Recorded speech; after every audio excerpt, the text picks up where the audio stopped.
Title, Gutom. Sa isang malayong lugar isang napakagandang dalagita ang pangalan nito ay Maria, marami ang kanyang manliligaw sa lugar nila pero umaayaw siya.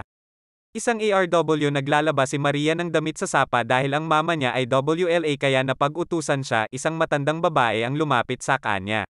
Matandang babae, iyang aga-aga IKW ay naglalaba magpahinga ka muna Maria, nako wag na po lola at saka po ngayon lang po ako naglalaba kakarating ko lang po matandang babae kung ganoon may ibibigay ako sa iyong pagkain. Binigay ng matandang babae ang pagkain kay Maria, nagtataka siya dahil hindi niya alam kung saan nanggaling ang prutas na binigay ng matanda sa kanya kaya tatanungin niya ito pero pag tingala niya bigla na lamang itong naglaho kaya WLA siyang nagawa kung di kainin iyon pero hindi niya alam na may hinalo ang babaeng matanda sa prutas na iyon. Isang araw nagising si Maria at saya'y gutom na gutom kaya pumunta siya sa sala kung nakahanda NBA ang mga pagkain ngunit WLA pa dahil umalis ang mama niya upang mamalengke. Nag-WLA si Maria sa loob ng kanilang bahay at naabutan iyon ng kanyang ina.